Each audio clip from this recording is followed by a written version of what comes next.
Alors dans cette vidéo, je vous propose la correction d'un certain nombre d'exercices relatifs aux différents modes de convergence de suite de variables aléatoires qui utilisent les principaux résultats qu'on a vus dans le cours.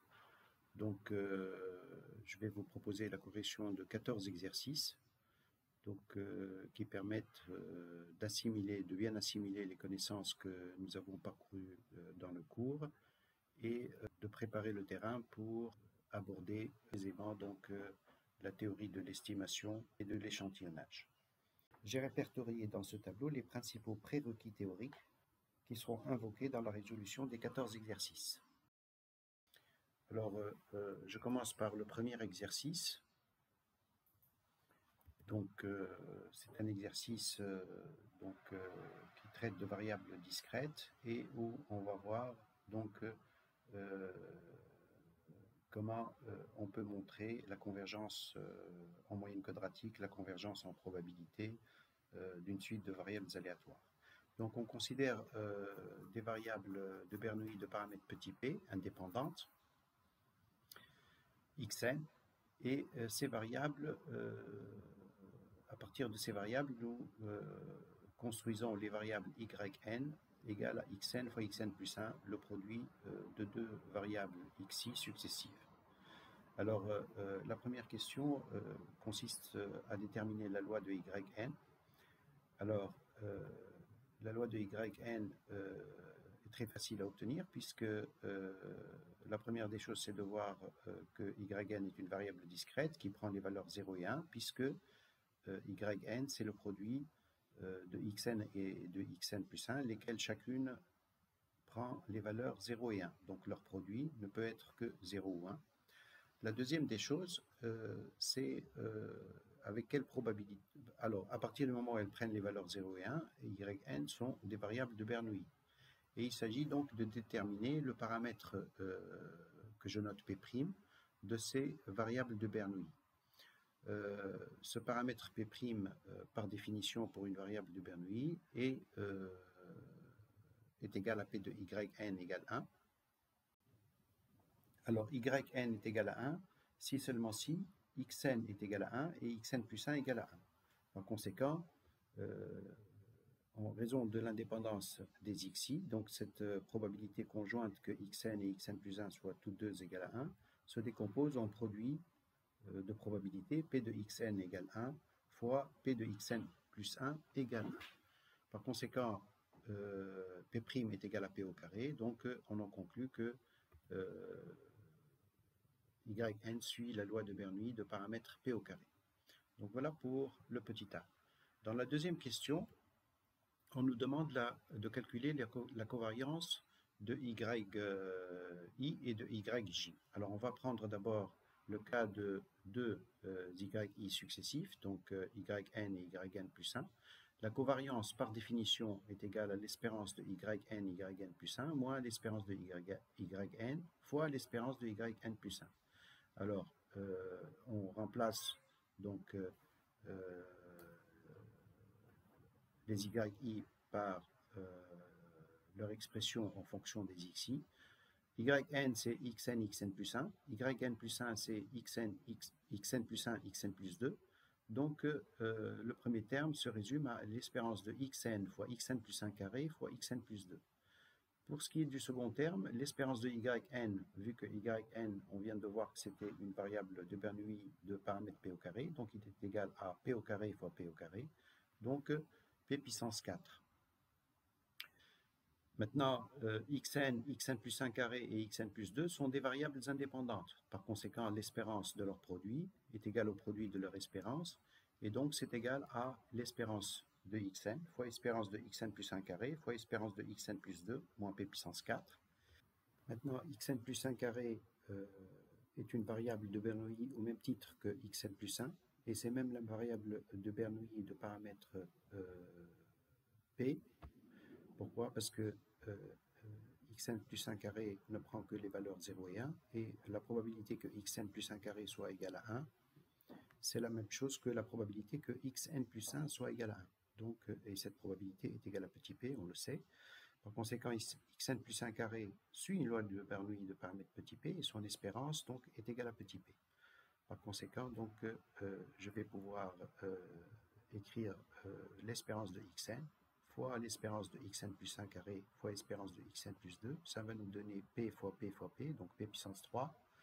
Et finalement, la covariance de yn et de yn plus 1 va être p puissance 3 fois q.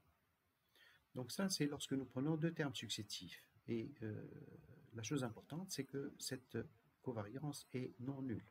Donc ça nous garantit, si vous voulez, déjà que les YI ne sont plus indépendantes, puisque l'indépendance implique que les covariances, toutes sortes de covariances, sont nulles. Or, il existe des termes de covariance, notamment lorsque nous prenons YN et YN plus 1, qui sont non nuls.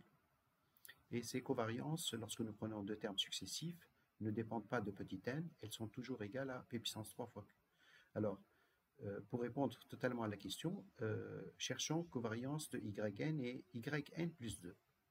La covariance de yn et yn plus 2 s'écrit espérance de yn plus 2 moins le produit des espérances. La première, une fois qu'on a remplacé les YI en fonction à l'aide de leur expression en fonction des XI, ça va nous donner ici 4 termes, mais où les indices ici sont tous différents. Les 4 indices sont différents. Et comme xn, xn plus 1, xn plus 2 et xn plus 3 sont toutes les 4 indépendantes entre elles, cette espérance va être égale au produit de leur espérance à chacune. Et comme chacune des espérances est égale à petit p, donc ça va nous donner p puissance 4 moins p puissance 4 égale à 0. Alors, on voit facilement que si nous prenons k supérieur ou égal à 2, donc k égale 3, 4, etc., cette covariance va rester nulle puisque à chaque fois, elle va faire intervenir 4 termes des xi qui vont être d'indices tous différents. Donc, ça va nous donner toujours p puissance 4 moins p puissance 4, donc 0. Alors, je passe maintenant à la question 3. Alors, la question 3, donc, on considère la suite de variables aléatoires grand Sn qui est calculée comme la moyenne arithmétique de y1, y2 et yn. Donc, la première des choses à laquelle on va pouvoir penser, c'est d'utiliser la loi des grands nombres. Or, il se trouve ici que on ne peut pas utiliser la loi des grands nombres si, éventuellement, les YI ne sont pas indépendantes. Or, les YI, on vient de le voir à la question précédente, ne peuvent pas être indépendantes puisque les termes de covariance entre YN et YN plus 1 sont non nuls. Donc, vu qu'il y a des termes de covariance qui sont non nuls, donc la loi des grands nombres ne peut pas s'appliquer et donc on est obligé d'effectuer la démonstration directement. On va essayer de montrer que Sn converge en moyenne quadratique vers P au carré, ce qui nous assurera donc que Yn convergera en probabilité vers P au carré et on terminera donc notre exercice comme ça. Alors montrons-le directement. Alors, pour démontrer la convergence en moyenne quadratique de Sn vers P au carré, il faut observer son espérance de Sn et sa variance. Il faudrait que son espérance tende vers P au carré et que sa variance tende vers 0. Alors développons l'espérance. L'espérance de la somme des y sur n, c'est 1 sur n fois la somme des espérances de chacun des yi en vertu des propriétés de l'opérateur espérance. Et donc, comme l'espérance de yi, on l'a calculé, yi étant une variable de Bernoulli de paramètre p au carré, son espérance est égale à p au carré, donc on va avoir n termes tous égaux à p au carré, et par conséquent, ça va nous donner l'espérance de Sn exactement égale à p au carré. Donc, la première partie, si vous voulez, pour obtenir la convergence en moyenne quadratique, est déjà vérifiée, puisque l'espérance de Sn est égale à p au carré, donc elle tend vers p au carré quand n tend vers plus infini. Observons maintenant la variance. La variance de Sn, c'est 1 sur n au carré fois la variance de la somme des yi. Mais attention, cette fois, la variance de la somme des yi ne peut pas être écrite seulement comme étant la somme des variances des yi, vu que les yi ne sont pas indépendantes. Il va y avoir un autre terme qui fait apparaître les covariances. Il y a beaucoup de termes de covariance qui sont nuls, mais il y a quelques termes de covariance, comme on vient de le voir, qui sont non nuls. Donc, les termes de covariance qui sont non nuls sont ceux qui sont relatifs à deux yi successifs. Combien y en a-t-il? Eh bien, il y en a exactement n-1. Il y a covariance de y1 avec y2, y2 avec y3, y3 avec y4, et le dernier, c'est yn-1 avec yn. Tous ces termes apparaissent deux fois, puisqu'on fait covariance de y1 avec y2 et y2 avec y1. Donc, on prend en compte que de ceci, et on aura donc deux fois la somme de i égale 1 à n-1 de covariance de yi avec yi plus 1. Il suffit maintenant de remplacer. La variance de chacun des yi est égale à p au carré fois 1 moins p au carré, laquelle apparaît exactement n fois, donc ça fait n fois p au carré 1 moins p au carré sur n carré. Le deuxième terme, c'est cette somme va être égale à, chacun des termes va être égal à p puissance 3 fois q, ce qu'on a calculé précédemment. Donc, comme il y a n-1 terme, donc ça nous fait n-1 p puissance 3 fois q. Après avoir simplifié par n, ça nous donne p au carré 1 moins p au carré sur n, moins 2 fois n-1 sur n carré, p puissance 3 fois q. Et on remarque que quand n tend vers plus l'infini, le premier terme tend vers 0, ainsi que le second terme. Par conséquent, la variance de Sn va tendre vers 0. Et donc, nous allons avoir, donc, puisqu'on a déjà établi que l'espérance de Sn tend vers p au carré, donc Sn converge en moyenne quadratique vers p au carré, et par conséquent, Sn va converger en probabilité vers p au carré. Je passe maintenant à l'exercice numéro 2. Alors l'exercice numéro 2 traite de variables de Poisson de paramètres θ, et on nous demande d'abord d'établir que racine de n x bar moins θ sur racine de θ converge en loi vers n01. Et ensuite, on remplace dans cette expression le racine de θ qui est au dénominateur ici par racine de x bar, et on demande de montrer la convergence en loi aussi vers n0. Alors, la première question, c'est une application immédiate du théorème central limite. Le théorème central limite, il vous dit que si vous avez des xi qui sont indépendantes, puisque c'est le cas ici, et si elles sont de même loi, alors on va pouvoir écrire que racine de n, x bar n moins l'espérance de l'un des xi sur la racine carrée de la variance de l'un des xi converge en loi vers n0. Eh bien, ici, il se trouve que les xi, ce sont des lois de Poisson de paramètre θ. On sait que pour les lois de Poisson de paramètre θ, l'espérance et la variance sont toutes deux égales à θ. Par conséquent, il suffit de remplacer. Ça nous fait racine de n, x bar n moins θ sur racine de θ qui converge en loi vers n0.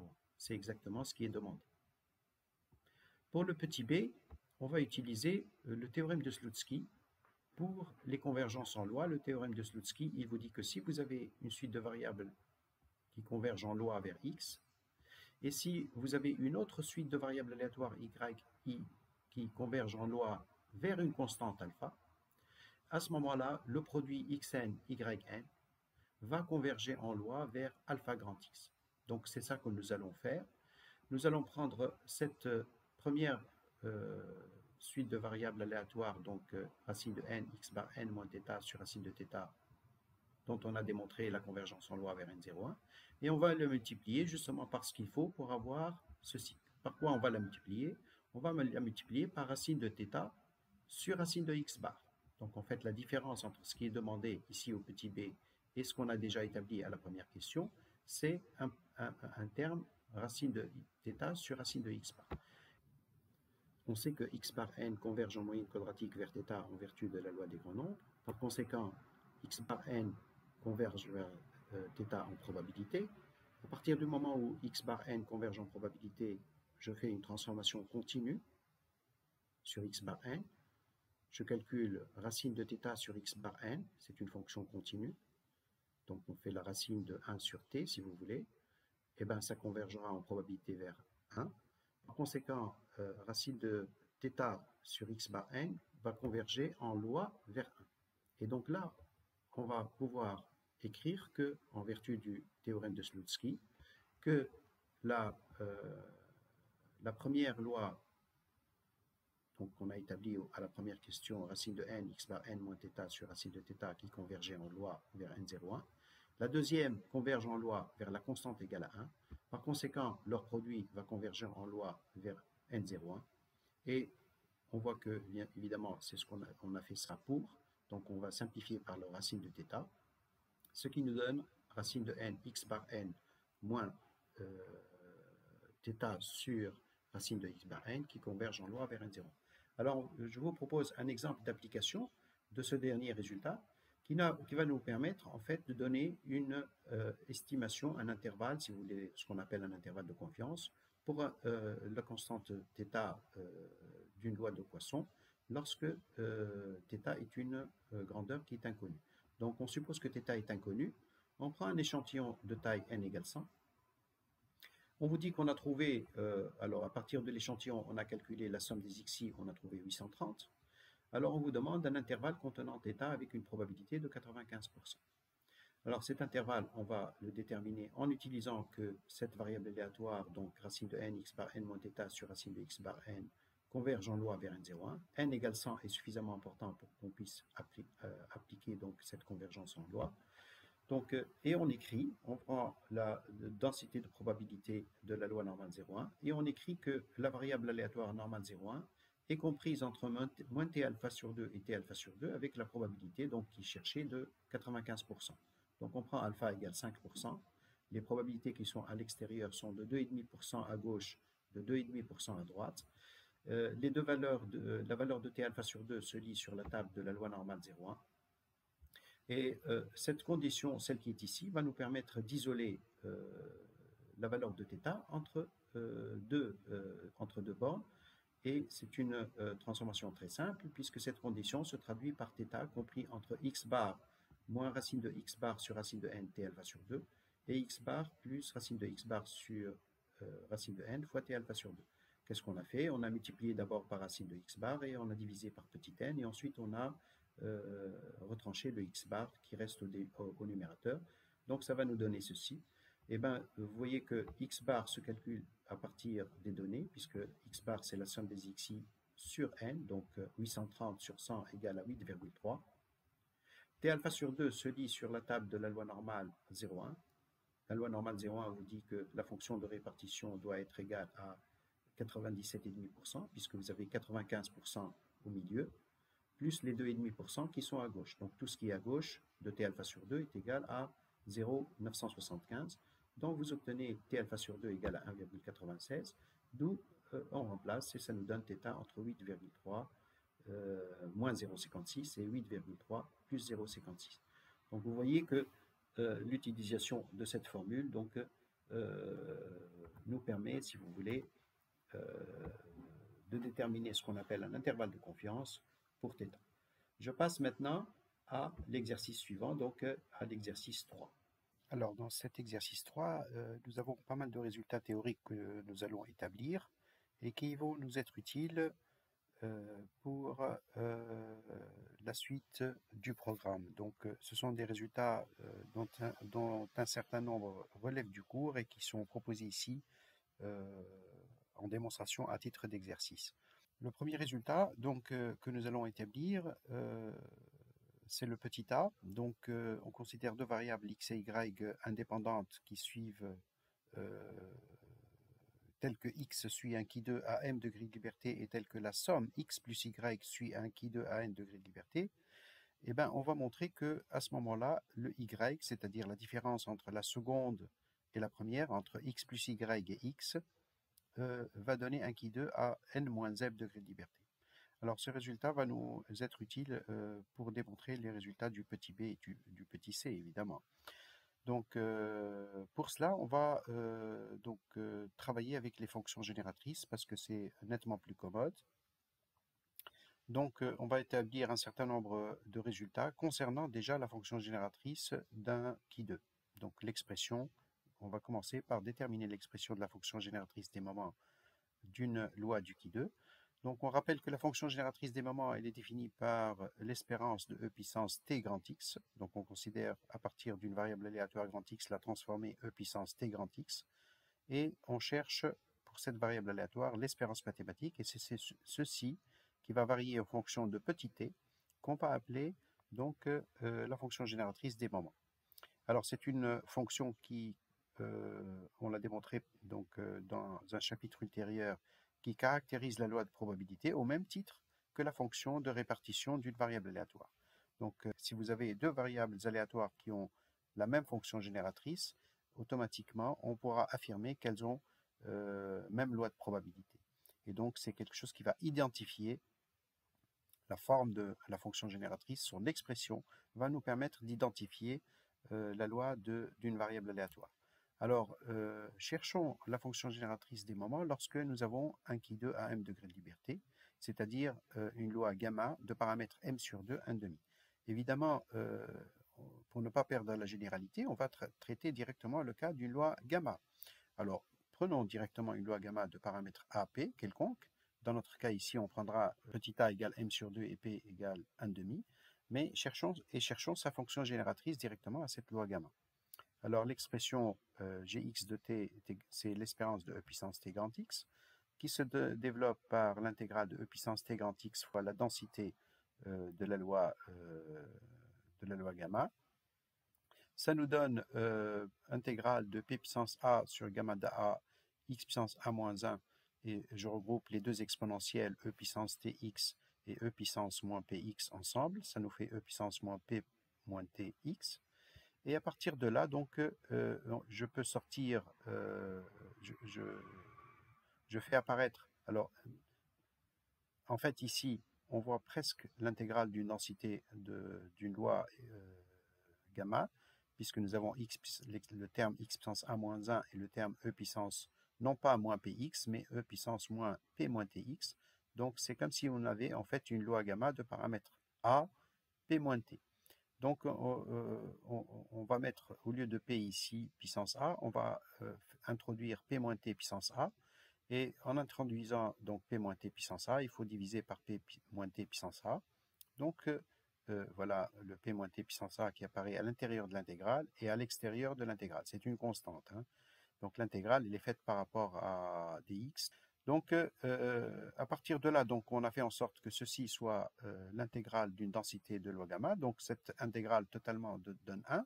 Et donc finalement, la fonction génératrice se résume à p sur p moins t puissance a. Maintenant, on va appliquer ça. Donc ça, c'est la fonction génératrice, si vous voulez, d'une loi gamma quelconque de paramètre AP. Bien sûr, pour un qui 2, nous avons les paramètres A égale m sur 2 et P égale 1,5. Donc, après simplification, évidemment, ça nous donne donc 1 sur 1 moins 2t à la puissance m sur 2. Donc ça, si vous voulez, c'est la fonction génératrice d'une loi du qui 2 à m degrés de liberté. Donc, si on obtient une fonction génératrice qui s'écrit 1 sur 1 moins 2t puissance un certain nombre entier sur 2, la moitié d'un nombre entier, à ce moment-là, on pourra en déduire que cette fonction génératrice est associée à la variable aléatoire grand x qui suit un qui 2 avec justement ce nombre entier qui apparaît ici. Alors maintenant, on a un autre résultat qu'on va utiliser concernant les fonctions génératrices, c'est que si vous avez deux variables génératrices, si vous avez deux variables aléatoires indépendantes, alors la fonction génératrice de leur somme est égale à la somme des fonctions génératrices. Donc dans notre cas, en fait, nous avions dans l'énoncé x et y sont indépendantes. Donc la variable x plus y, la variable z égale x plus y, va être écrite forcément, donc va se décomposer gx fois gy. Et de là, on va pouvoir en déduire la fonction génératrice de y en écrivant que c'est gz de t sur gx de t. Donc c'est ce qu'on va voir maintenant. Donc on a gy de t, c'est gz de t sur gx de t. Et on sait que z, donc la première dans l'énoncé, donc était un qui 2 à n degrés de liberté. Par conséquent, cette fonction génératrice à la variable z, elle s'écrit 1 sur 1 moins 2t puissance n sur 2. La fonction génératrice de x, on la connaît, elle est égale à 1 sur 1 moins 2t puissance m sur 2. Par conséquent, la fonction génératrice de y, ça va être le rapport. Et vous voyez donc que ça donne 1 sur 1 moins 2t puissance n moins m sur 2. Et on voit là, donc en conclusion, c'est que cette fonction génératrice à la variable y, elle s'écrit 1 sur 1 moins 2t puissance un certain entier naturel sur 2. Donc y, on va pouvoir affirmer que c'est une loi du qui 2 à n-m degrés de liberté, puisqu'elle a la même expression qu'une loi du qui 2 avec comme entier qui apparaît ici n-m. Donc, conclusion, y suit un qui 2 à n-m degrés de liberté, et on a répondu à la première question. Alors, je passe à la deuxième question. Donc, soit des xi indépendantes de loi normale 0,1, donc équidistribuées, donc, et ce qu'on nous demande, c'est en fait, à travers cette question petit b, c'est de trouver la loi de la somme des xi moins x bar carré. Alors, on sait par définition d'abord, donc on va essayer de se ramener au petit a, évidemment. On va essayer de faire en sorte que ce somme de xi moins x bar carré, on puisse l'écrire comme la différence de deux lois du qui 2. Alors, on sait par définition que la somme des xi carrés, ça c'est par définition, les xi étant des lois normales 0,1, ça suit un qui 2 à n degré de liberté. De même, on sait que x bar, puisque les xi ce sont des lois normales 0,1, x bar est une loi normale, d'espérance 0, évidemment, selon la loi des grands nombres, et de variance, la variance de l'un des xi sur n, donc ici c'est 1 sur n. Donc, vu que x bar suit la loi normale 0, 1 sur n, je multiplie par une constante qui est l'inverse de l'écart type. Donc, ça nous fait racine de n x bar qui suit la loi normale 0,1. À partir de cette variable aléatoire, si je l'élève au carré, elle me donne nx bar carré. Et nx bar carré, c'est un qui 2 à un seul degré de liberté, puisque nous n'avons qu'une seule loi normale 0,1 dont on prend le carré. Puisque nous avons donc la somme des xi carré qui suit un qui 2 à n degré de liberté, nous avons nx bar carré qui suit un qui 2 à 1 degré de liberté. Alors, par ailleurs, on va développer la somme des xi moins x bar carré, cette variable dont on va chercher donc la loi. Quand on développe ceci, le développement, ça nous donne, c'est la somme de chacun des termes xi moins x bar carré. Chacun des termes, c'est xi carré plus x bar carré moins 2xi x bar. Donc, on va avoir la somme des xi carré plus la somme des x bar carré moins 2 somme des xi x bar. Maintenant, le x bar qui est ici, je peux le sortir de la somme, donc ça fait moins 2x bar somme des xi. On poursuit le calcul, donc c'est là où on était. Donc je vais avoir somme des xi carré qui va persister. Somme des x bar carré, c'est la somme d'une constante n fois de suite, donc c'est nx bar carré. Donc ça nous fait plus nx bar carré moins 2x bar somme des xi. D'autre part, la somme des xi n'est rien d'autre que nx bar, puisque x bar c'est la somme des xi sur n, donc il suffit de remplacer cette somme de xi par nx bar. Ça nous donne somme des xi carré plus nx bar carré moins 2nx bar carré. Donc finalement, ça va donner donc nx bar carré moins 2nx bar carré, ça fait moins nx bar carré.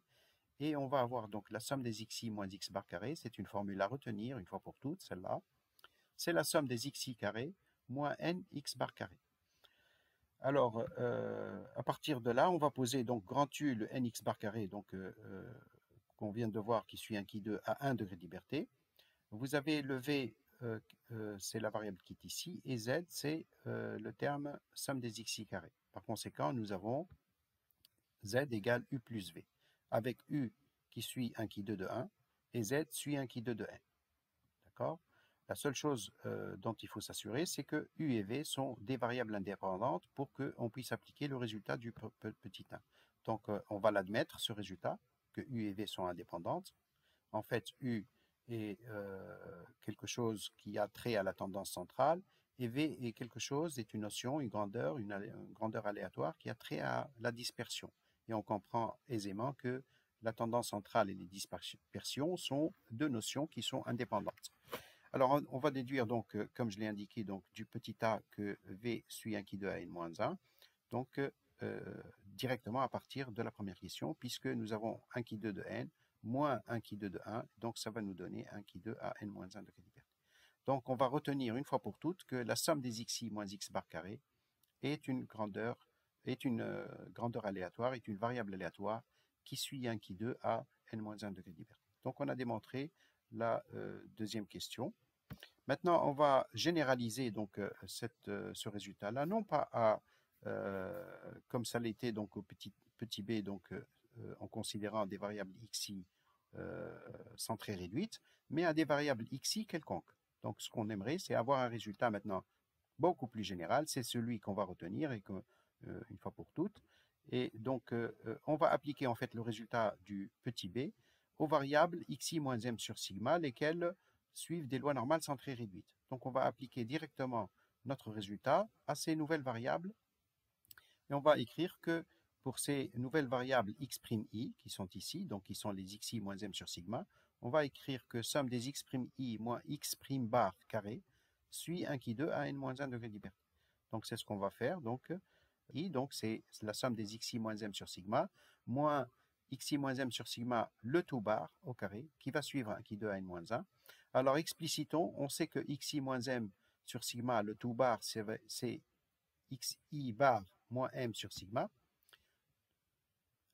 Donc ça nous donne x bar moins m sur sigma. Le m sur sigma se simplifie et il nous reste au numérateur xi moins x bar sur sigma. Donc on va avoir donc somme des xi moins x bar carré sur sigma 2. Donc ce résultat généralise le résultat du petit b et on retrouve le résultat du petit b lorsque on prend des variables normales centrées réduites, c'est-à-dire si sigma est égal à 1, on retrouve somme des xi moins x bar carré qui suit 1 qui 2 à n moins 1 degré de liberté. On définit par ailleurs, donc toujours dans la troisième question, la grandeur S carré qui est égale à la somme des xi moins x bar carré sur n moins 1. C'est-à-dire, c'est comme si on calculait la variance empirique habituelle, sauf qu'au lieu de diviser par n, on divise par n moins 1. Donc cette grandeur, on l'appelle d'ailleurs la variance corrigée. Ça ne veut pas dire que l'autre est fausse, mais ça veut dire qu'on corrige par rapport au nombre de degrés de liberté. Donc ici, on divise par n-1 parce qu'on a remplacé la moyenne de l'échantillon, si vous voulez, par une estimation, par une variable aléatoire qui est x bar. Donc si on pose S2 égale somme des xi moins x bar carré sur n-1, le résultat qu'on vient d'établir peut s'écrire à l'aide de S carré. En fait, le numérateur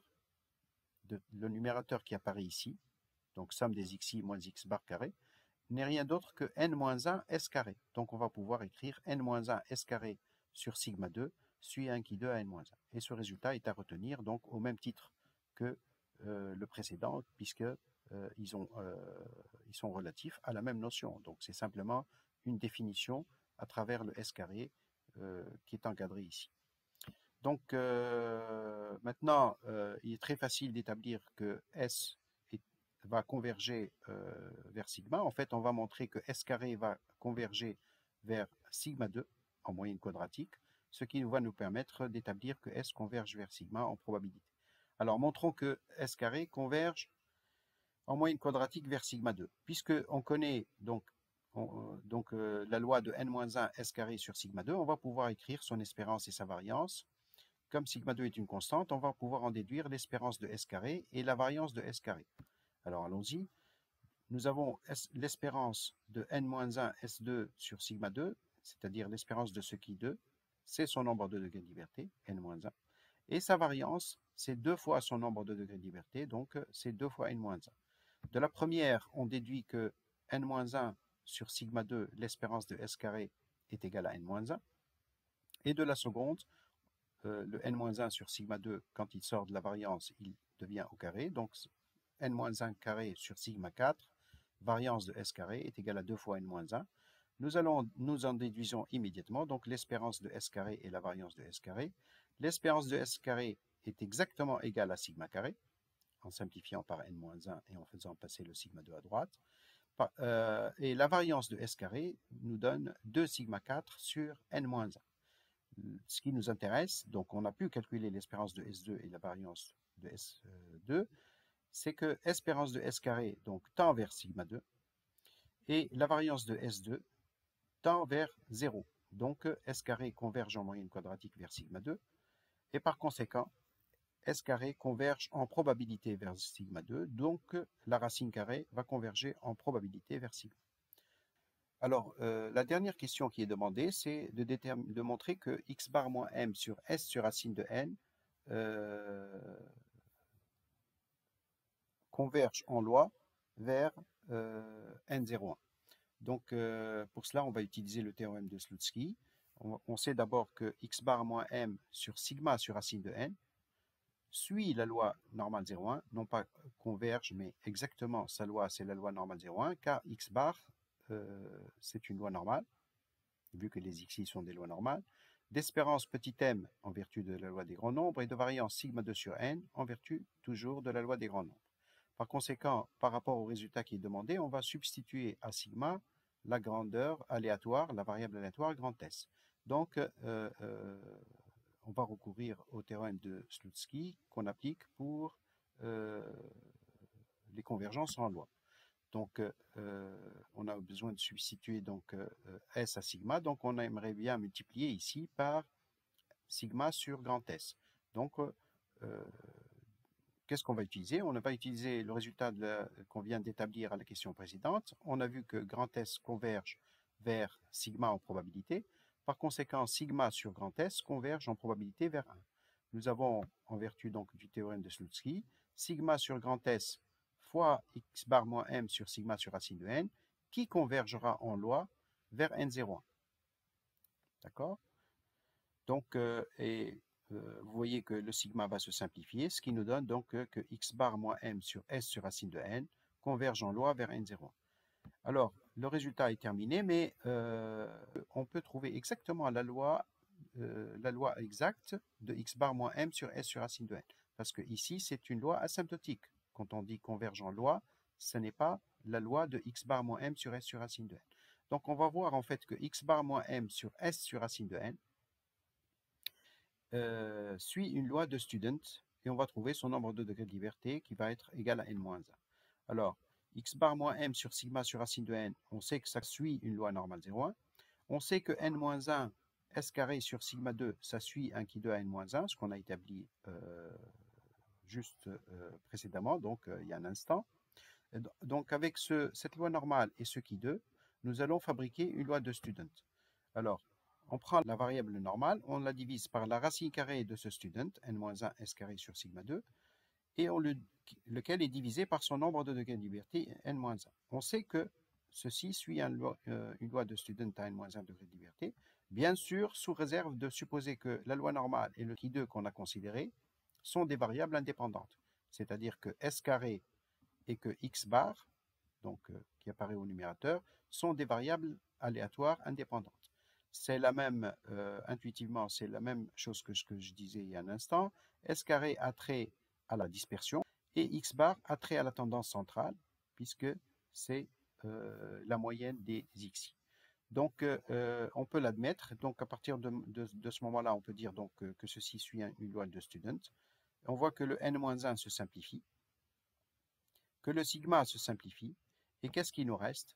Eh bien, il nous reste x bar moins m sur s sur un signe de n qui suit un student à n-1 de liberté, et ceci dès lors que les xi suivent des lois normales m sigma 2. Donc on retiendra ce résultat, donc il fait partie du cours, c'est que si vous avez des variables normales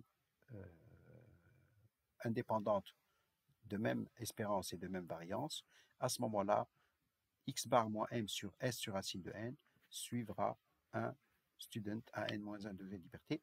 Et ça, même si vous avez un nombre de petit n qui est relativement réduit. Donc l'avantage de ce résultat est que ça n'est pas un résultat asymptotique, et donc il pourra être utilisé même pour des petites valeurs pour petit n.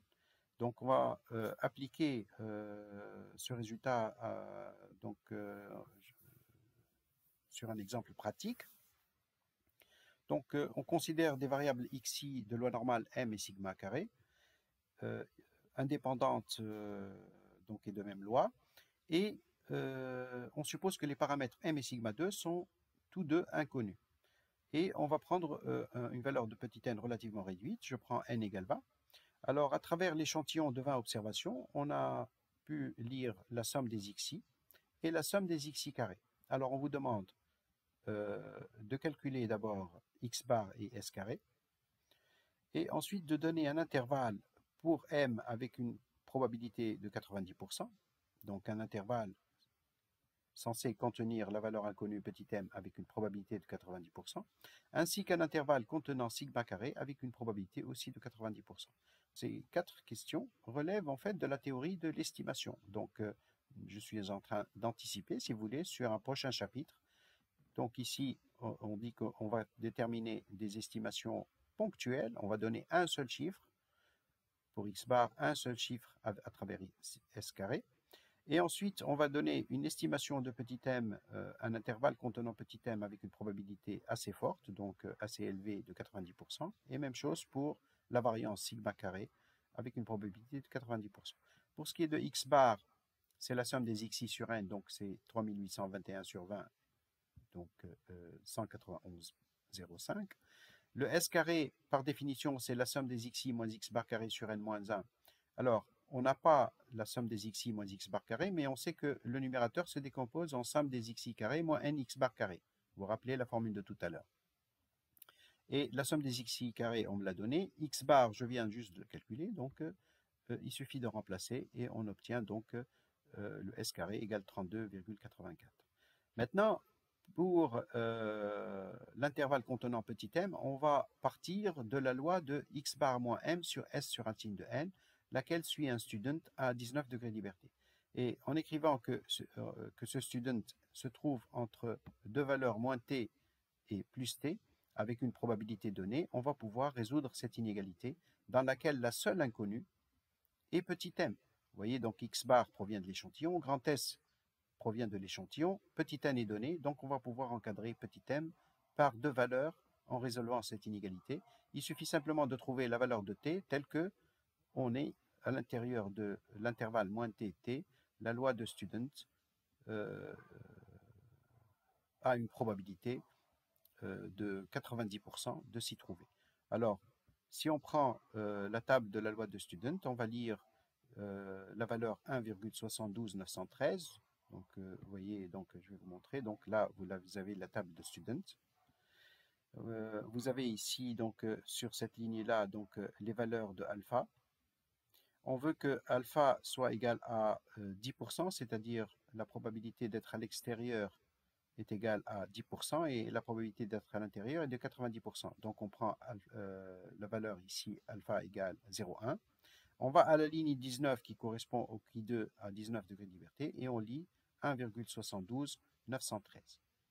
Donc c'est la valeur qui est indiquée ici. Donc dans cette inégalité, maintenant, il suffit d'isoler petit m. Ça nous donne m entre x bar moins t grand S sur racine de n et x bar plus t grand S sur racine de n. Ceci a lieu avec une probabilité de 0,9. Et donc, il suffit simplement maintenant de remplacer. Ça nous donne donc m appartient à 191,05, la valeur qu'on a lue ici pour x bar, plus ou moins 1,72913, c'est le petit t qui est ici, fois S, donc racine de S carré. Le S carré est égal à 232,84, donc racine de 32,84, sur racine de n, donc sur racine de. Donc ça nous donne m entre 188,8 et 193,2. Donc vous voyez, donc ça c'est un intervalle contenant petit m avec une probabilité de 90%. Et il est préférable de donner un intervalle à titre d'estimation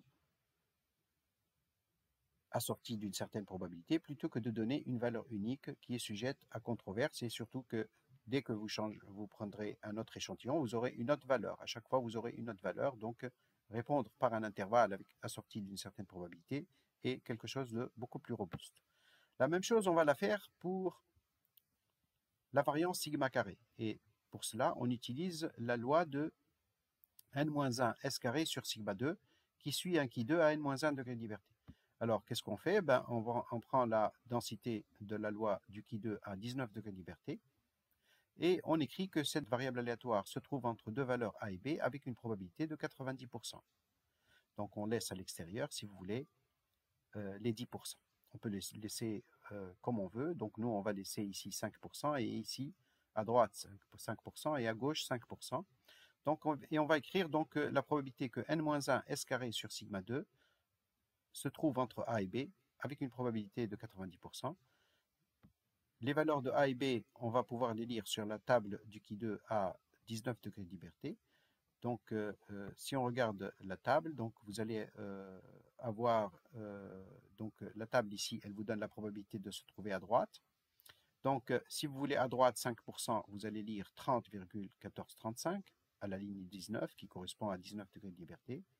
Et si vous voulez qu'à gauche, il y ait 5%, ça veut dire qu'à droite, il y a 95%. Donc, vous prendrez ici donc, la colonne où il y a 0,95. Donc, on va lire 10,117. Donc, ce sont les deux valeurs qui sont reportées ici, 10,117 et 30,1435. Et donc, maintenant, à partir de là, je peux écrire que sigma 2 est compris entre n-1 s carré sur b et n-1 s carré sur a. Je connais la valeur de s carré, je connais petit n égale 20, je connais petit a et je connais petit b, donc ça me donne sigma 2 appartient à l'intervalle 20,7 et 61,7. Je veux résumer ici pour vous les résultats importants qu'on a établis. Lorsque les xi suivent des lois normales 0 à 1, nous avons établi que somme des xi carrés suit un qui de à n degrés de liberté, ça c'est par définition. Nous avons établi que x bar suit la loi normale 0,1 sur n, c'est-à-dire racine de n x bar suit la loi normale 0,1 et n x bar carré suit un qui de à 1 degré de liberté. Nous avons établi que on a toujours somme des xi moins x bar carré peut se décomposer somme des xi carré moins n x bar carré.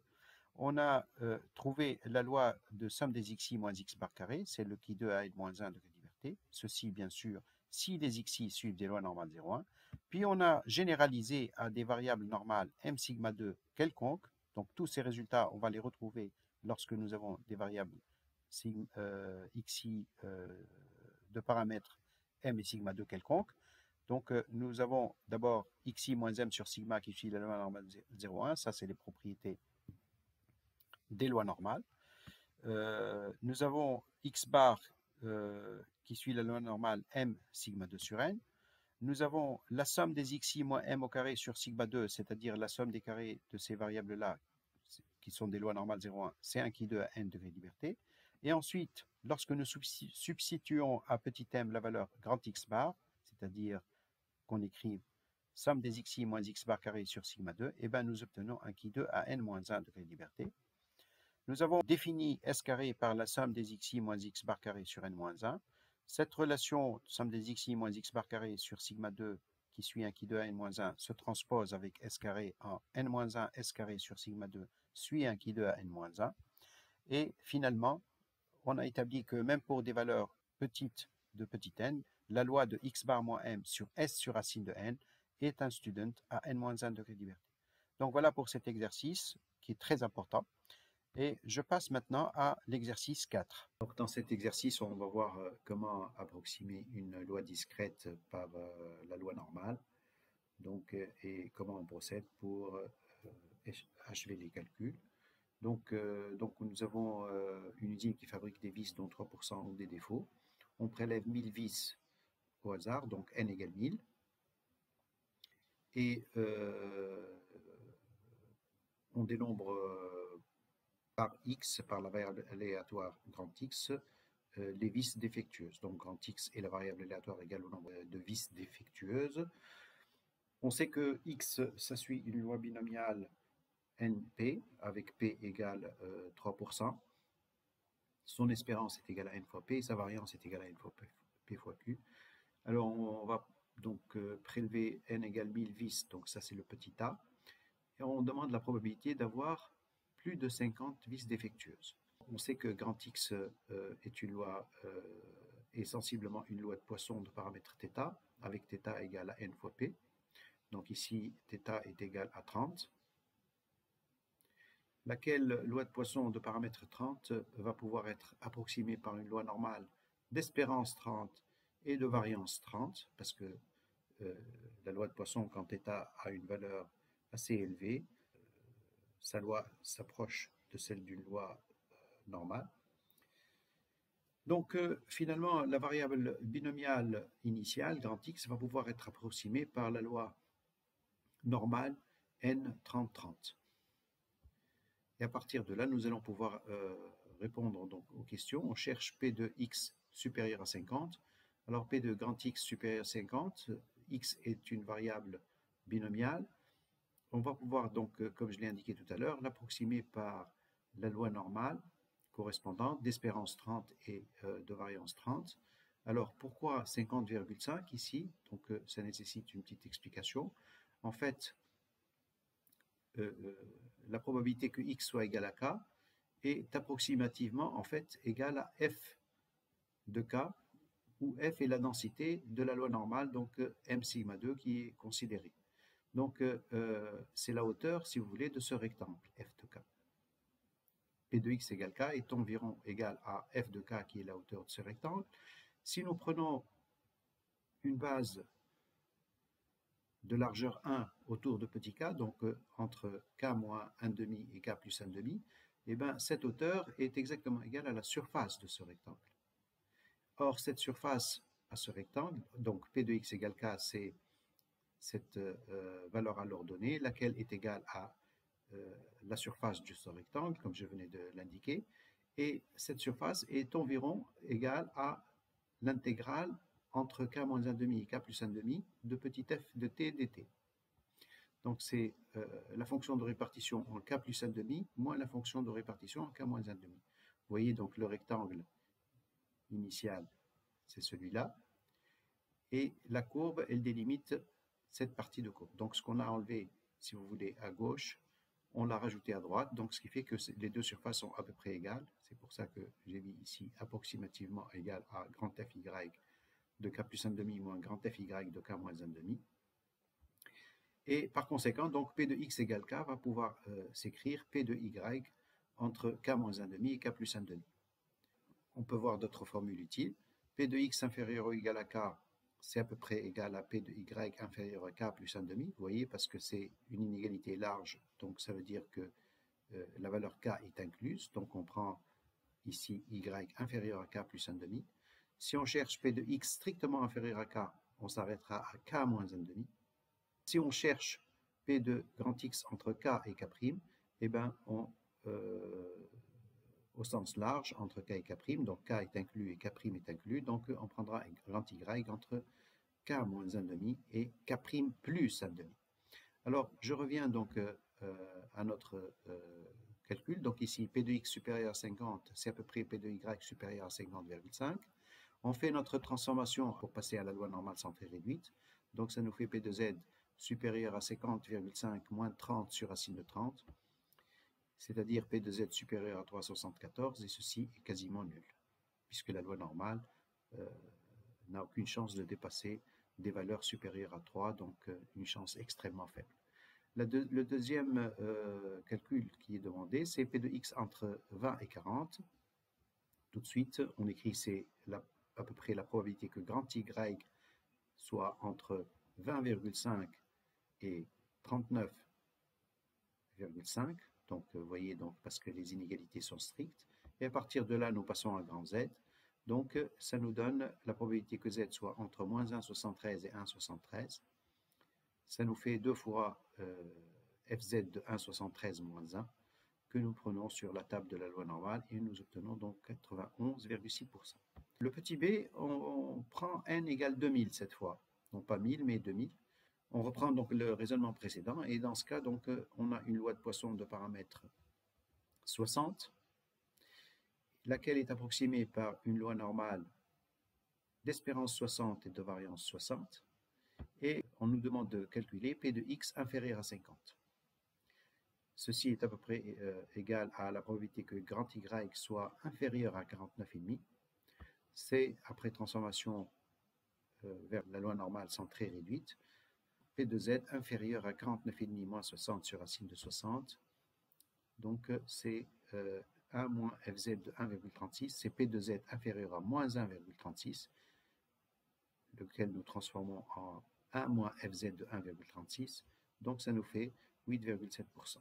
Alors grand Fz de 1,36, vous voyez, donc on le lit directement sur la table. On va à 1,3 à la ligne où il y a 1,3 et 0,06 pour avoir la deuxième décimale, et nous lisons donc 0,91309. Je passe à l'exercice 5. Dans l'exercice 5, nous allons avoir à peu près à traiter du même problème que dans l'exercice 4, sauf que cette fois nous avons directement une loi de Poisson que nous allons approximer par une loi normale. Donc on note grand Xi le nombre de pannes de la machine numéro I. Nous disposons de 12 machines, par conséquent le nombre de pannes sur les 12 machines va s'exprimer comme étant la somme des xi, donc le nombre total de pannes est égal à grand X égale la somme des xi. Comme les xi, ce sont des lois de Poisson de paramètres identiques, θ égale à 3, et que les xi sont indépendantes, il en résulte que la variable aléatoire y, somme des xi, va suivre elle aussi une loi de Poisson de paramètres θ plus θ n fois, donc de paramètres nθ. Donc ici, ça nous donne un paramètre égal à 36. Cette loi de Poisson de paramètre 36 va pouvoir, elle aussi, être approximée par une loi normale, dont l'espérance est l'espérance de la loi de Poisson et dont la variance est elle aussi la variance de la loi de Poisson, c'est-à-dire 36, 36. À partir de là, donc, nous allons chercher la probabilité d'obtenir plus que 42 pannes entre 36 et 45 pannes. P de Y supérieur à 42, c'est environ la probabilité que W soit supérieur à 42,5. W, c'est la loi normale, donc 36, 36. 42,5 parce que nous avons ici une inégalité stricte, donc Y est strictement supérieur à 42, donc ça nous fait W supérieur à 42,5. Et de là, nous faisons notre transformation pour revenir à la loi normale centrée réduite. Ça nous donne P de Z supérieur à 1,08, c'est-à-dire 14%. Pour le petit b, on souhaite que Y, chercher la probabilité que Y soit entre 36 et 45. Alors entre 36 et 45 au sens strict, donc ça nous fait à peu près W entre 36,5 et 44,5. Donc ça nous fait, après transformation vers la loi normale centrée réduite, P de Z entre 0,08 et 1,42. Et en achevant le calcul, nous obtenons donc 39%. Je passe maintenant à l'exercice 6. L'exercice 6 est un exercice qui donne un exemple, si vous voulez, que la convergence en probabilité n'entraîne pas la convergence en moyenne quadratique. Donc, nous considérons une suite de variables aléatoires qui prennent trois valeurs, donc moins n, petit n et 0. Elles prennent la valeur 0 avec la probabilité 1 moins 1 sur n carré et la probabilité d'être égale à n ou bien à 1 moins n est égale pour chacune à 1 sur 2n carré. Donc la somme des probabilités, si vous voulez, fait 1. On demande de montrer que ça converge en probabilité, donc on considère un epsilon strictement positif. Nous remarquons que l'espérance de xn, évidemment, est égale à 0, puisque les valeurs n et moins n sont opposées et sont prises avec la même probabilité 1 sur 2n carré. Donc, on va essayer de montrer que xn converge en probabilité vers 0. Parce que si elle converge en probabilité, elle ne peut converger que vers son espérance. Alors, essayons de montrer que xn converge en probabilité vers 0. Pour cela, on doit calculer probabilité que valeur absolue de xn moins 0 soit strictement supérieure à epsilon. Cette probabilité, donc, s'écrit P de valeur absolue de xn strictement supérieure à epsilon. Comme xn ne peut prendre que les valeurs 0, moins n et plus n, cette condition signifie que grand xn ne peut être que égal à n ou à moins n. Donc, c'est la probabilité que valeur absolue de xn soit égale à n. Et cette probabilité, évidemment, est égale à 1 sur 2n carré plus 1 sur 2n carré, donc égale à 1 sur n carré. Et nous voyons que cette probabilité, donc que valeur absolue de xn moins 0 soit strictement supérieure à epsilon, tend vers 0 quand n tend vers plus infini, ce qui prouve que xn converge en probabilité vers 0. Alors, pour la convergence en moyenne quadratique, on sait que l'espérance de xn est égale à 0. Alors, il s'agit de voir la variance de xn. Donc, pour calculer la variance, on calcule l'espérance de xn carré. On obtient espérance de xn carré égale à 1. Donc, variance de xn est égale à 1, quel que soit n. Par conséquent, la variance ne tend pas vers 0. Et donc, la suite de variables aléatoires ne converge pas en moyenne quadratique. Je passe à l'exercice 7, qui est trivial aussi, donc c'est une application immédiate de la définition. Alors on considère des suites de variables aléatoires de densité n e puissance moins nx définies pour x strictement positif. et on demande de vérifier que cette suite converge en moyenne quadratique vers 0. Alors, il est évident que ces variables aléatoires sont des lois exponentielles de paramètres petit n. Par conséquent, d'après notre cours, on sait que on a déjà calculé leur espérance et leur variance à ces lois exponentielles. L'espérance est égale à 1 sur n et la variance est égale à 1 sur n carré, tendent toutes deux vers 0, quand n tend vers plus l'infini. Et par conséquent, l'espérance de xn tend vers 0, la variance de xn tend vers 0, ce qui signifie donc, d'après notre cours, que par définition, xn converge en moyenne quadratique vers 0. Alors, l'exercice 8 est un peu plus délicat. Il s'agit aussi d'établir une convergence en loi d'une suite de variables aléatoires. Techniquement, si vous voulez, mathématiquement, il est un peu plus délicat et un peu plus difficile. Donc, on va recourir dans cet exercice à l'utilisation de la fonction génératrice des moments. Donc, xn est une suite de variables aléatoires de loi géométrique Pn égale θ sur n, c'est-à-dire ce sont des variables qui prennent la valeur dans n étoiles, avec P de x égale k égale P fois q puissance k-1. Donc ici, le P, c'est en fait ce Pn.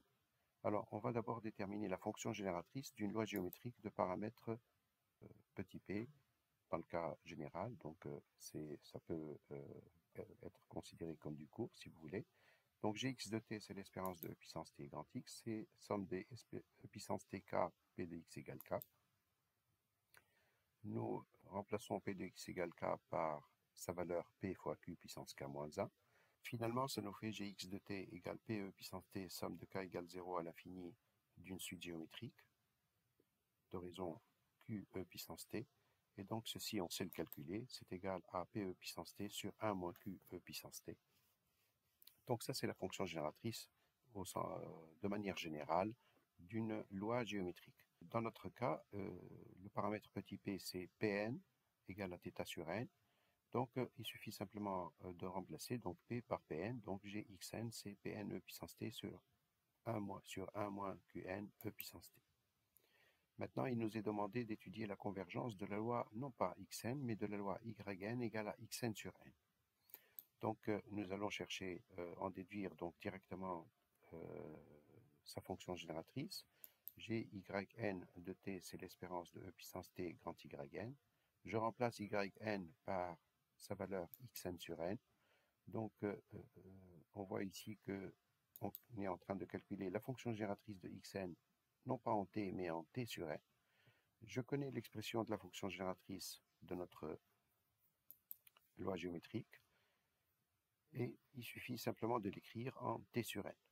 Et c'est pour trouver la limite en loi de la suite yn, il suffit de trouver vers quelle fonction cette fonction génératrice g de yn de t converge-t-elle quand n tend vers plus l'infini. Donc on va calculer sa limite quand n tend vers plus l'infini. C'est un calcul mathématique, on va recourir au développement limité. Donc, je remplace Pn par sa valeur, c'est θ sur n puissance t sur n sur 1 moins θ sur n fois e puissance t sur n.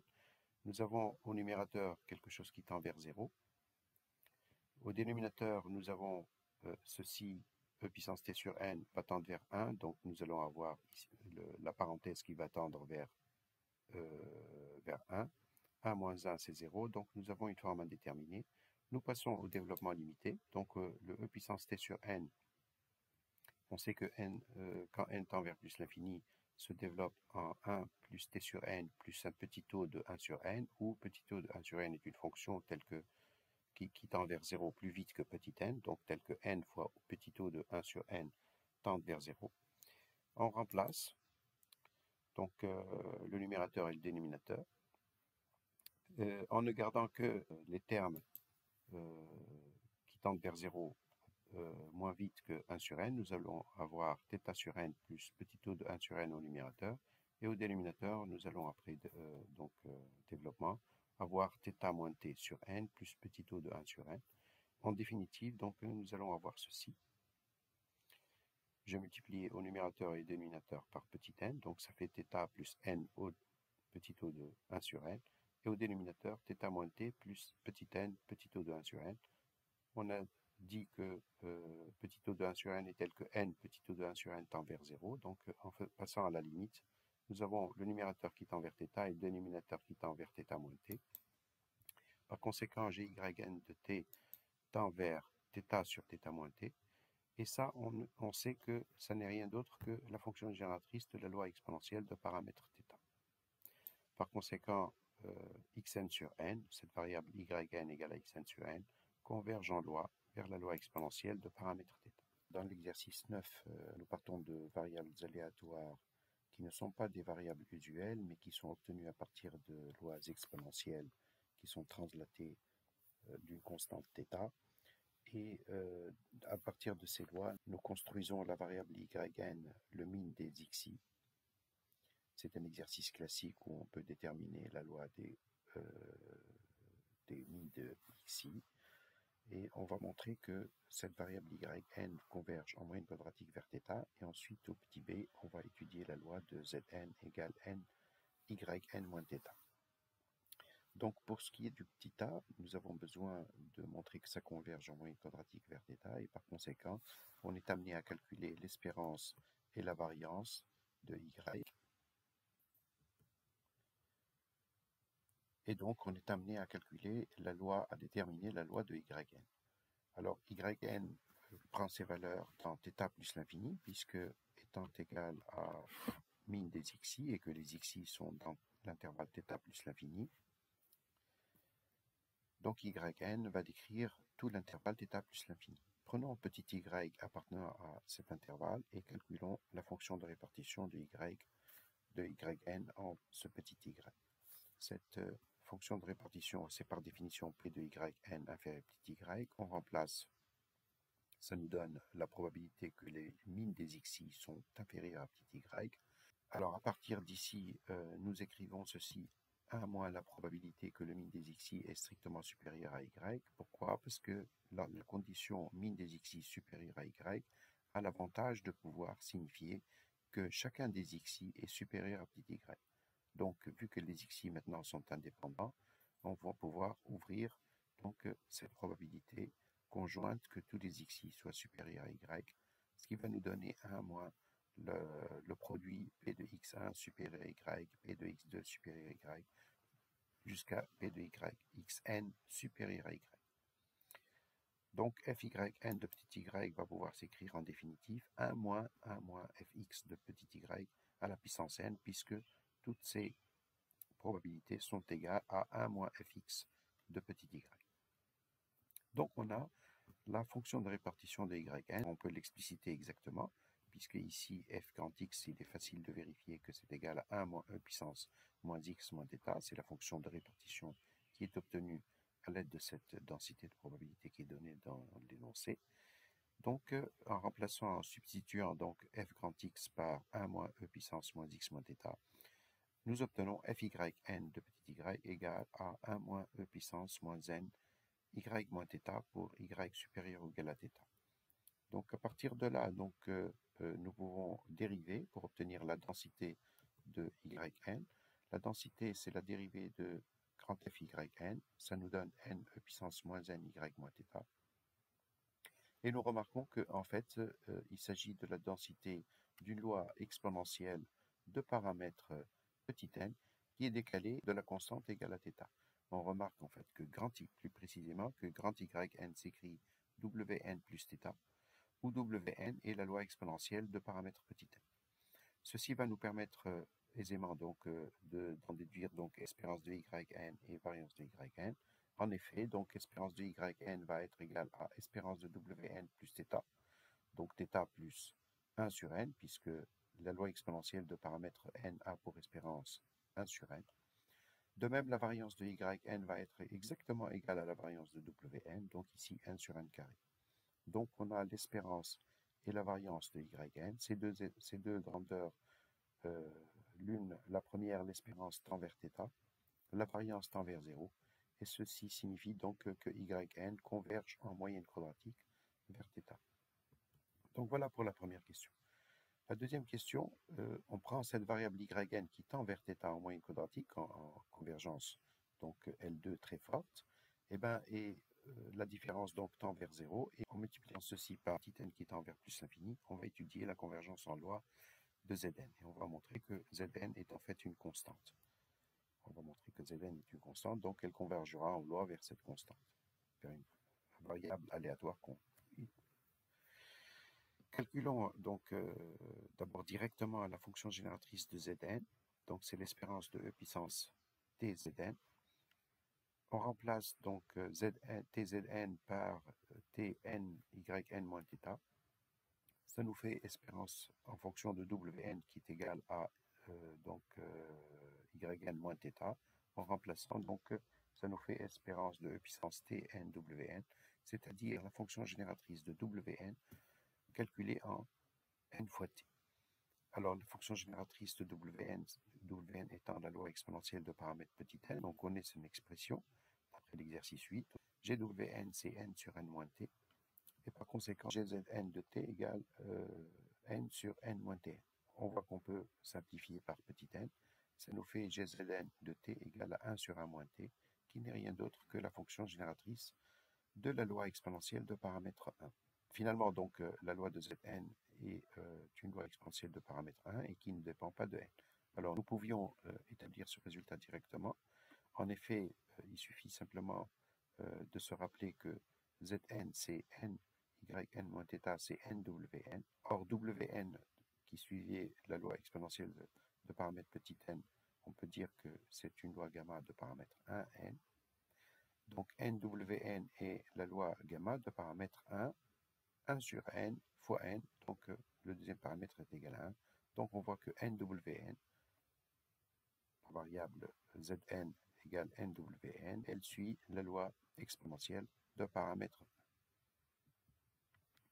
1. Alors dans l'exercice 10, nous allons illustrer la possibilité d'établir donc des majorations ou des minorations en utilisant l'inégalité de Bien-Aimé-Chebyshev, laquelle est valable quelle que soit la nature de la variable aléatoire sans même qu'on connaisse exactement sa loi.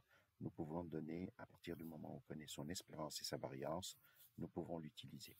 Bien sûr, les estimations fournies par l'inégalité de Bien-Aimé-Chebyshev ne sont pas très précises et nous allons voir qu'à l'aide du théorème central limite, nous allons pouvoir donner des résultats nettement plus précis. Alors, on va considérer un exemple très simple ici où on a une urne qui contient 2 boules blanches et 4 noires, donc en proportion 1 tiers, 2 tiers. On effectue un tirage avec remise et on note grand xi, la variable qui indique si la boule est blanche. Alors, on pose x bar égale somme des xi sur n, c'est-à-dire que x bar représente la proportion de boules blanches qui ont été obtenues à l'issue des petits n tirages. Première question, montrer que x bar converge en probabilité vers un tiers. C'est une application immédiate de la loi des grands nombres. La loi des grands nombres, elle nous dit que x bar converge en moyenne quadratique vers l'espérance de l'un des xi. Ici, les xi, c'est des lois de Bernoulli de paramètre petit p égale à 1 tiers. Par conséquent, x bar converge en moyenne quadratique vers 1 tiers et donc il convergera en probabilité vers 1 tiers. Le petit b, on va utiliser l'inégalité de Chebyshev pour déterminer le nombre minimum de tirages, de sorte à ce que la probabilité que cette proportion de boules blanches s'écarte de moins de 0,02 de la valeur 1 tiers, vers laquelle elle convergeait en moyenne quadratique, avec une probabilité de moins de 1%. Donc, c'est une application immédiate aussi de l'inégalité de Chebyshev qu'on va rappeler. Donc ici, l'inégalité de Chebyshev, elle dit que pour toute variable aléatoire y grand y, la probabilité que y moins son espérance soit en valeur absolue supérieure à petit a est majorée par la variance de y sur a au carré. Alors ici, nous allons appliquer cette inégalité de Chebyshev directement à notre variable x bar n. X bar n est d'espérance 1 tiers et de variance 2 neuvièmes, 1 tiers fois 1 moins 1 tiers, puisque c'est une loi de Bernoulli de paramètre petit p. Donc on écrit que la probabilité que valeur absolue de x bar n moins 1 tiers soit supérieure à 0,02 est majorée par la variance 2 sur 9n, divisée par la constante petit a qui a été indiquée ici, donc 0,02 au carré. Donc à partir de là, si nous souhaitons que cette probabilité soit inférieure à 1%, il suffit que le deuxième terme, donc 2 sur 9n sur 0,02 au carré, soit inférieur à 0,01. Ceci nous donne donc 2 sur 9n sur 0,02 au carré inférieur à 0,01, d'où l'on obtient donc n supérieur à 55 555. Alors nous allons voir maintenant, en utilisant le théorème central limite appliqué au grand xi, qui sont de même loi et indépendantes, que nous allons obtenir une valeur de petit n nettement plus raisonnable. Donc on écrit que le théorème central limite nous dicte que x bar n moins son espérance à x bar n sur son écart type converge en loi vers n01. On remplace ici par l'espérance de x bar n qui est égale à 1 tiers. La variance de x bar n est égale à 2 sur 9n. Donc ça nous dit que x bar n moins 1 tiers sur racine de 2 sur 9n converge en loi vers n01. Il suffit maintenant de transposer donc notre condition en utilisant donc le fait que cette variable va être très proche d'une loi normale 0,1. Donc la probabilité que valeur absolue de x bar n moins 1 tiers soit inférieure à 0,02, qui est exactement la probabilité que x bar n soit entre 1 tiers moins 0,02 et 1 tiers plus 0,02. Et on revient à la loi normale centrée réduite, grand Z, ce qui nous donne 2fz de 0,02 sur racine de 2 sur 9n moins 1. Alors si on souhaite que P de valeur absolue de x bar n moins 1 tiers soit supérieur à 0,02 avec moins de 1%, on va écrire que cette probabilité, qui est indiquée ici, est supérieure à 99%. Donc on va écrire que 2fz de 0,02 sur racine de 2 sur 9n est supérieur, moins 1 est supérieur à 99%, ce qui nous donne donc fz de cette grandeur supérieure à 0,995. À partir de la table de la loi normale 0,1, nous lisons la valeur seuil de 2,58. Donc ça nous donne n supérieur à 3698.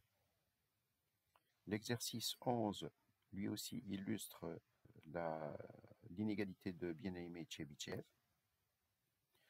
Et on va comparer ce que donne l'inégalité de Bien-Aimé-Tchebychev par rapport à la loi exacte de x qui est ici considérée comme une loi normale m sigma 2. Donc à partir de l'inégalité de Tchebychev, nous obtenons la probabilité que valeur absolue de x moins m soit supérieure à 2 sigma et plus petit que sigma 2 sur 4 sigma 2, donc un quart. Ça c'est d'une part. Et d'autre part, puisque x suit la loi normale m sigma 2, nous pouvons calculer exactement cette valeur, la valeur de probabilité que x moins m en valeur absolue soit supérieure à 2 sigma. Il suffit de revenir à la loi normale centrée réduite. Donc cette condition, c'est la probabilité, c'est 1 moins la probabilité de se trouver dans l'intervalle m moins 2 sigma, m plus 2 sigma, c'est-à-dire 1 moins la probabilité que z soit entre moins 2 et 2. Et donc ça nous fait 2 fois 1 moins fz de 2, ce qui nous donne 4,56%, nettement plus petite que le 25% qui est ici. On voit que l'inégalité de Bien-Aimé-Tchebychev est bien plus large avec une probabilité de 25%. En fait, vous avez la probabilité que valeur absolue de x moins m soit inférieure à 2 sigma est exactement égale à 95,44%, le 1 moins 4,56%, contre 75%, nettement plus grossière que l'inégalité de Tchebychev. Je passe maintenant à l'exercice 12.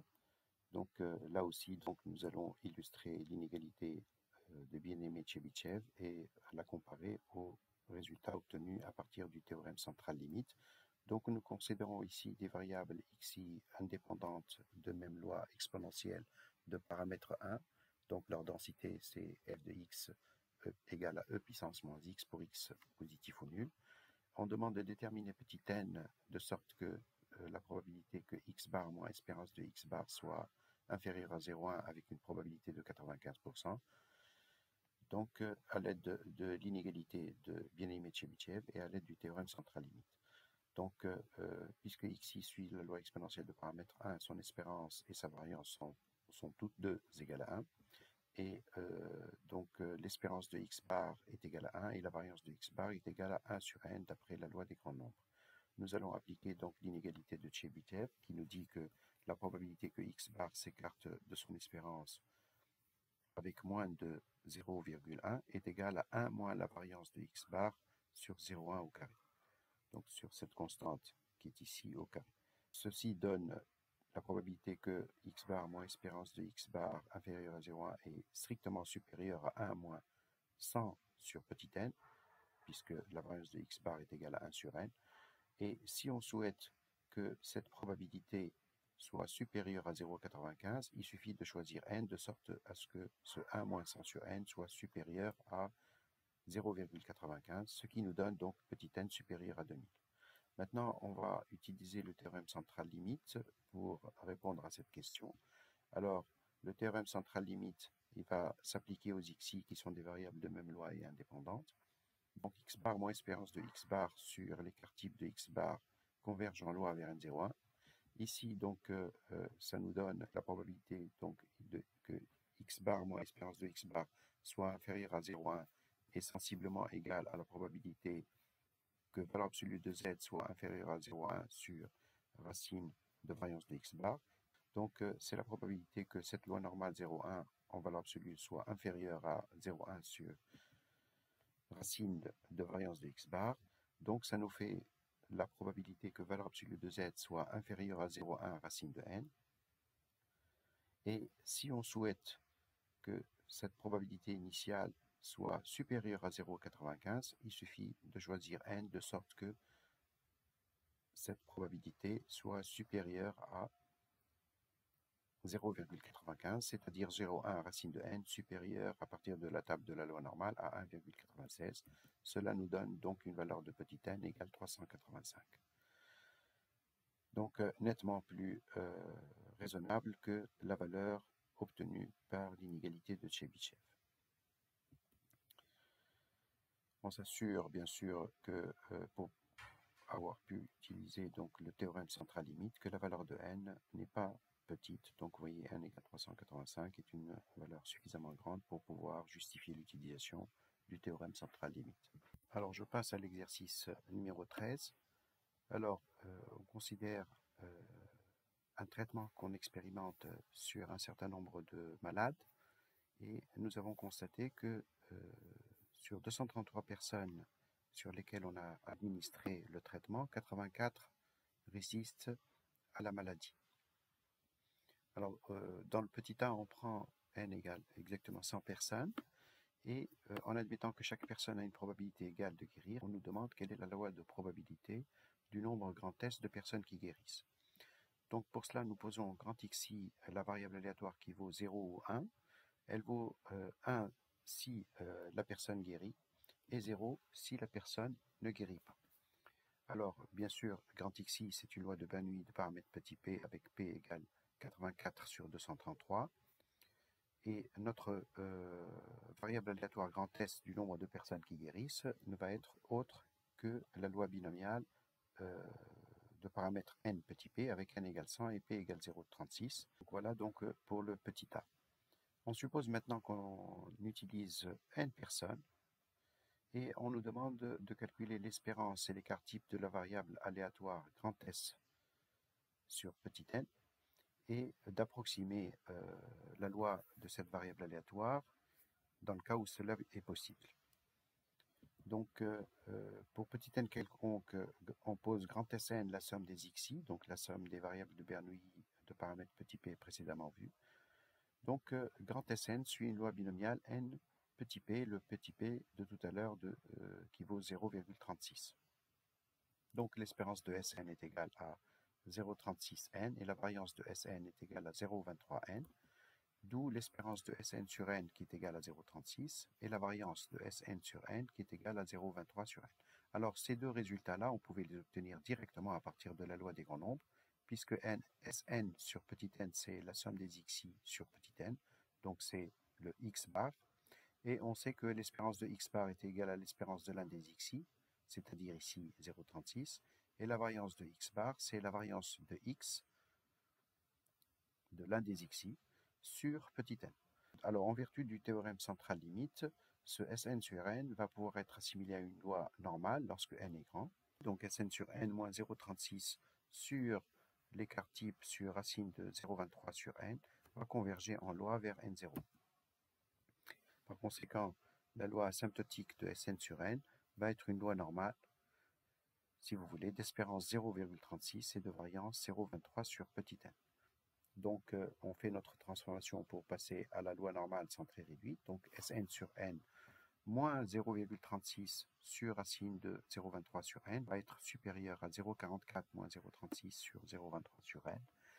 Donc, c'est la probabilité que z soit supérieur à 0,167 petit n. Et on souhaite que cette probabilité soit inférieure à 0,03. Donc, on va écrire que la probabilité que z soit supérieure à 0,167 racine de n est inférieure à 0,03, ce qui nous donne fz de 0,167 racine de n est supérieur ou égal à 0,97. À partir de la table de la loi normale, nous voyons que l'argument de fz doit être supérieur ou égal à 1,88. Donc, nous en déduisons que n est supérieur ou égal à 127. Je passe maintenant à l'exercice 14. Donc, on considère un microprocesseur qui effectue lors d'une opération une erreur de calcul avec une probabilité de 10 puissance moins 5. Et on cherche à déterminer donc, le nombre d'opérations nécessaires pour que cette proportion Pn d'erreur vérifie probabilité que Pn moins P sur P, donc en termes relatifs, donc qu'elle s'écarte de plus que 0,2 avec une probabilité de moins de 5%. Alors on va résoudre cette question en la traitant avec l'inégalité de Chebyshev et ensuite en recourant aux propriétés du théorème central limite. Alors on va poser grand Sn est égal à nPn, c'est le nombre d'erreurs effectuées à l'issue de n opérations, de sorte que petit pn, donc qui est noté dans l'énoncé, soit égal à Sn sur n. Donc on sait que Sn égale à nPn suit une loi binomiale de paramètre n petit p avec p égale 10 puissance moins 5 et par conséquent son espérance à cette loi binomiale est égale à n fois p et sa variance est égale à n fois p fois q. Donc si nous prenons la probabilité qu'il est demandé de majorer, on commence par la transformer en multipliant par petit n petit p. Donc, probabilité que valeur absolue de nPn moins n petit p est supérieure ou égale à 0,2 np. Donc, on a multiplié les deux termes de l'inégalité par n fois p. Et l'inégalité de Chebyshev appliquée donc à Sn, donc la variable aléatoire nPn, c'est grand Sn, nous donne que ceci, np étant l'espérance de Sn, nous donne que ceci est inférieur ou égal à la variance de cette loi binomiale, donc npq, divisé par la grandeur 0,2 np élevé au carré. Donc, à partir de là, nous pouvons écrire que si on souhaite que cette probabilité soit inférieure à 5%, il suffit de choisir petit n de sorte que npq sur 0,2 n fois p au carré soit inférieur à 0,05. Et de là, nous en déduisons que n est supérieur à 50 millions, à 5, 10 puissance 7. Passons maintenant à l'utilisation du théorème central limite. Le théorème central limite nous dit que la loi de Pn est sensiblement une loi normale d'espérance petit p et de variance p fois q sur n, puisque Pn s'écrit comme la moyenne des grands xi, somme des xi sur petit n, avec des xi qui sont indépendantes et de même loi de Bernoulli de paramètre petit p, donc et de variance p fois q. Notre probabilité que nous cherchons à majorer, c'est la probabilité que valeur de Pn moins P sur petit p soit supérieur à 0,2, s'écrit en multipliant à gauche et à droite par petit p sur racine de pq sur n, donc ça devient la probabilité que Pn moins P sur racine de pq sur n soit supérieur à 0,2 P sur racine de pq sur n. Donc on a fait apparaître ici, si vous voulez, la loi normale 0,1, puisque Pn moins P sur racine de pq sur n, c'est ça qui va donner la loi normale centrée réduite.